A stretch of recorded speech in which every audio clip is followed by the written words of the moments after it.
नमस्कार। यूएनएन भारत में आपका स्वागत है। मैं आपका मित्र आरबी उपाध्याय और आपसे गुजारिश, चैनल को सब्सक्राइब करें, लाइक करें, शेयर करें।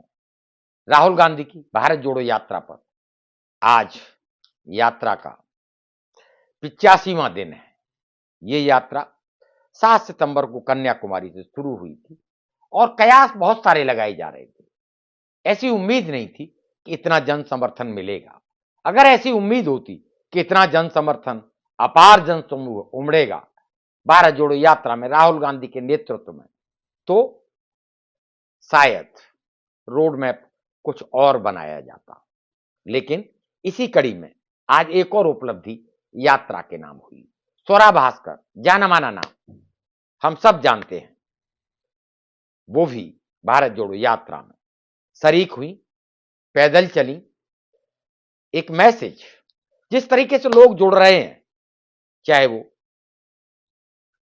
जाने माने वकील प्रशांत भूषण हो या अन्य जो लोग जुड़े, बहुत सारे नाम उस कड़ी में, उसी कड़ी में एक और नाम स्वरा भास्कर का जुड़ गया है। स्वरा भास्कर भी भारत जोड़ो यात्रा से जुड़ी है। ये यात्रा तमिलनाडु, केरल, कर्नाटक, तेलंगाना, महाराष्ट्र और अब मध्य प्रदेश में है। यही यात्रा 3 दिन बाद राजस्थान में एंट्री करेगी। राजस्थान, जैसा कि हम सब जानते हैं, वही राजस्थान जहां सचिन पायलट और गहलोत में घमासान मचा हुआ है।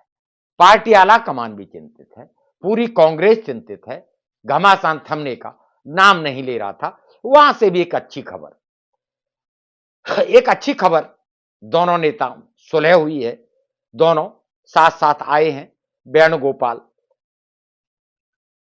कहीं ना कहीं कामयाब रहे दोनों को मनाने में, एकजुट करने में। प्रश्न बहुत सारे उठ रहे थे कि ऐसे समय में जब आपस में टांग खिंचाई हो रही है अशोक गहलोत और सचिन पायलट में, भविष्य क्या होगा राजस्थान में यात्रा का। मध्य प्रदेश के भी कयास लगाए गए थे कि मध्य प्रदेश बीजेपी शासित प्रदेश है, यात्रा वहां प्रवेश करेगी तो क्या लोग साथ आएंगे। लेकिन अपार सफलता, अपार जनसमूह। वहीं उज्जैन की नगरी, नर्मदा पर आरती, महाकालेश्वर, मैसेज बड़ा साफ है। मध्य प्रदेश में जो मैसेज निकल कर आया है, जो कयास लगाए जा रहे थे, जो प्रश्न खड़े हो रहे थे, सारे प्रश्न बेमानी। अपार जनसमूह, जनता का जुड़ाव मध्य प्रदेश में देखने को मिला। वहीं प्रश्न राजस्थान पर उठ रहे थे। अब राजस्थान से भी अच्छी खबर है कि दोनों में समझौता हो गया है कहीं ना कहीं, और यात्रा को दोनों मिलकर, सचिन पायलट खेमा भी और अशोक गहलोत का खेमा भी, दोनों मिलकर सफल बनाएंगे, ऐसी उम्मीद की जा रही है। रहा जो प्रश्न था सचिन पायलट का मुख्यमंत्री बनने का, शायद उसे फिलहाल टाल दिया गया है, क्योंकि इस यात्रा के दरमियान जब ये यात्रा राजस्थान में होगी तब तक शायद परिणाम भी आ चुके होंगे। जैसे जैसे यात्रा आगे बढ़ेगी परिणाम आ जाएंगे, उसके बाद ये यात्रा राजस्थान से गुजर जाएगी, तब खड़गे जी की परीक्षा होगी कि खड़गे जी क्या फैसला लेते हैं। देखिए, दोनों में ऊपरी तौर पर तो दिख रहा है, लेकिन दोनों के धड़े के नेता अपनी अपनी ताल ठोक रहे हैं, मैसेज साफ साफ दे रहे हैं। और मैंने पहले भी कहा था, पंजाब में भी यही हालत देखने को मिले थे और पंजाब में सत्ता से बेदखल होना पड़ा कांग्रेस को। कांग्रेस ने नए नए प्रयोग किए, लेकिन यहां परहेज किया है प्रयोग करने से। जैसे हमने देखा पंजाब में मुख्यमंत्री बदला गया, वहां एक व्यक्ति विशेष के लिए कैप्टन को नाराज किया गया, सिद्धू के लिए। ऐसा राजस्थान में कांग्रेस ने फूक फूक कर कदम रखा और मैसेज बड़ा साफ दिया कि दोनों कांग्रेस के एसेट्स हैं, एसेट्स थे और एसेट्स रहेंगे। दोनों की जरूरत है कांग्रेस को। कांग्रेस का मैसेज बड़ा साफ था और यही बात अशोक गहलोत ने भी कही कि पार्टी आलाकमान क्लियर कर चुका है, तो कुछ बोलने को बचता नहीं। लेकिन बात वहीं की वहीं है। अशोक गहलोत कुर्सी नहीं छोड़ना चाहते और सचिन पायलट मुख्यमंत्री बनना चाहते हैं। लेकिन फिलहाल एक राहत भरी खबर कि चाहे वेणुगोपाल के सहारे ही सही, कहीं ना कहीं भारत जोड़ो यात्रा को सफल बनाने के लिए दोनों एक मंच पर आए हैं। फोटो मीडिया में वायरल हुआ है, आ चुका है। ऐसे में जैसे जैसे यात्रा गुजर रही है, देखिए इस यात्रा के अभी चुनाव हो रहे हैं गुजरात में, कितना असर इस यात्रा का गुजरात में देखने को मिलेगा, हिमाचल में क्या असर पड़ा, ये तो जब नतीजा आएंगे तभी पता लगेगी। लेकिन एक बात निर्विवाद रूप से सत्य है कि राहुल गांधी की परिपक्वता बढ़ी है। जमीनी एक्सपीरियंस, जनता के साथ संवाद, संवाद की शैली, अब तो माननीय गृह मंत्री अमित शाह भी कह चुके हैं, सार्वजनिक जीवन में जो लोग मेहनत करते हैं वो व्यर्थ नहीं जाती। और कहीं ना कहीं इसी कड़ी में माननीय प्रधानमंत्री नरेंद्र मोदी ने भी लोगों से मिलना शुरू किया है। तो भारत जोड़ो यात्रा जमीन से जुड़े मुद्दे उठा रही है। जिस नफरत के दम पर राजनीति की जाती है, उस नफरत को खत्म करने की एक प्रयास, जहां सब संशय भरी नजरों से देख रहे थे, कोई भी विरोधी दल हिम्मत नहीं कर पा रहा था जमीन से जुड़े मुद्दों पर बोलने के लिए, भारत जोड़ो यात्रा जमीन से जुड़े मुद्दे उठा रही है। चाहे वो बेरोजगारी हो, चाहे वो किसानों की समस्या हो, चाहे वो महंगाई हो।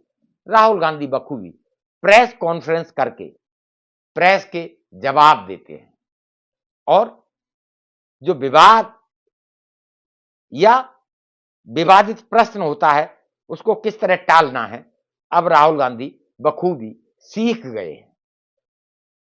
इसीलिए वो साफ मैसेज देते हैं कि मैं कहां से लड़ूंगा, अमेठी से लड़ूंगा या नहीं लड़ूंगा, आपकी हेडलाइन से कोई मतलब नहीं। आपकी हेडलाइन के लिए मैं कोई इस तरह का बयान नहीं दूंगा, ये समय बताएगा। ये परिपक्वता की निशानी है और ये परिपक्वता भारत जोड़ो यात्रा में विभिन्न लोगों से मिलने से, संवाद कायम करने से और लगातार प्रेस को ब्रीफिंग करने से जो परिपक्वता आई है और जो एक्सपीरियंस वो गेन कर रहे हैं, जो तजुर्बा हासिल हो रहा है जमीन का, यही किसी नेता को महान बनाता है, बड़ा बनाता है। जमीनी तजुर्बा, जिस तरीके से प्रश्न उठाए जाते थे, नौसिखिया, पप्पू, वो सब अब बेमानी हो गए हैं।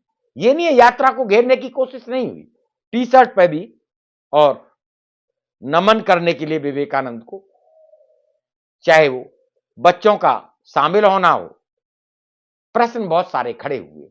मध्य प्रदेश से भी प्रश्न खड़ा हुआ। जो मध्य प्रदेश के गृह मंत्री नरोत्तम मिश्रा हैं, उन्होंने बोला है पाकिस्तान जिंदाबाद के नारे लगाने वालों का यात्रा में क्या काम है।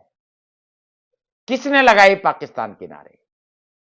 पुलिस प्रशासन क्या कर रहा था? प्रश्न उठना स्वाभाविक है। कांग्रेस ने नकारा है। कांग्रेस ने कहा है जो वीडियो जारी किया गया वो फर्जी है, छेड़छाड़ की गई है। कमलनाथ ने कहा था कोर्ट तक जाएंगे। ऐसे में इन सब बाधाओं से इतर, चाहे स्मृति ईरानी रही हो, चाहे जिसने भी वार किया है, कांग्रेस का सोशल मीडिया भी मजबूती से पहली बार जवाब दे रहा है और अपनी भूमिका को बखूबी निभा रहा है। उसी का परिणाम है।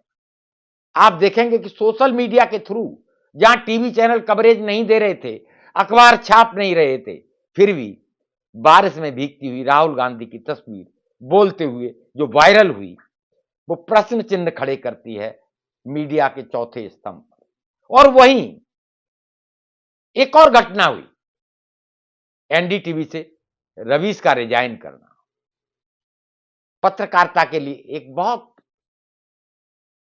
कहते हैं बुरा दिन। जो प्रश्न रवीश एनडीटीवी के थ्रू उठाते थे, अब अडानी बंधुओं का कब्जा, माननीय प्रधानमंत्री के दोस्तों ने उसे खरीद लिया है। विनोद दुआ, जाना माना नाम, आपने देखा होगा टीवी चैनल पर डिबेट में, चुनाव विश्लेषण में बहुत अच्छे अच्छे पत्रकार कहीं ना कहीं एनडीटीवी के साथ जुड़े रहे। एक आखिरी पत्रकारिता बची थी रवीश की। रवीश ने भी रिजाइन कर दिया है।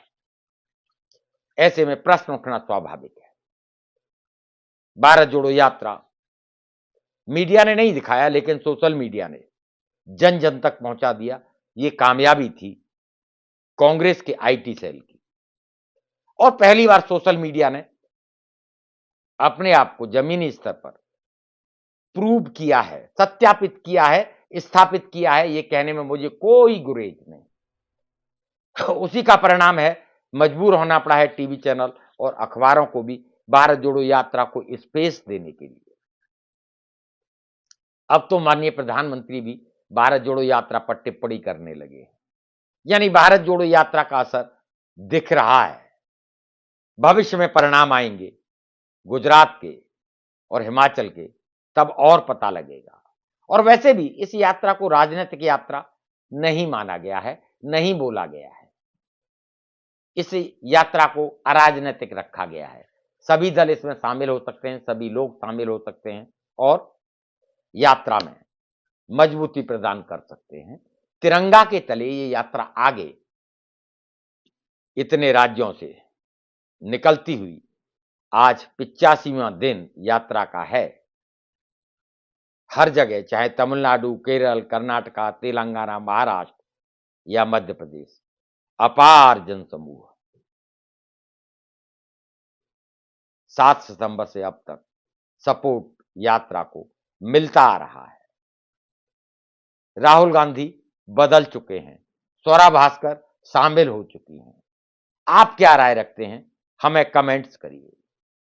जैसा कि मैंने राजस्थान का बताया, वहां से भी जो प्रश्न खड़े हो रहे थे उनका उत्तर भी मिल चुका है। भारत जोड़ो यात्रा और चुनाव परिणाम के बाद ही पार्टी के नए प्रेसिडेंट खड़गे पहली बड़ी अग्नि परीक्षा होगी और वो फैसला लेंगे राजस्थान के बारे में। तब तक राजस्थान में शांति बनी रहेगी, राजस्थान से यात्रा भी सफलतापूर्वक निकलेगी। आप हमें कमेंट्स करिए, आपका कमेंट्स हमारा मार्गदर्शन करते हैं। और पुनः गुजारिश, चैनल को सब्सक्राइब करिए, लाइक करिए, शेयर करिए प्लीज। नमस्कार।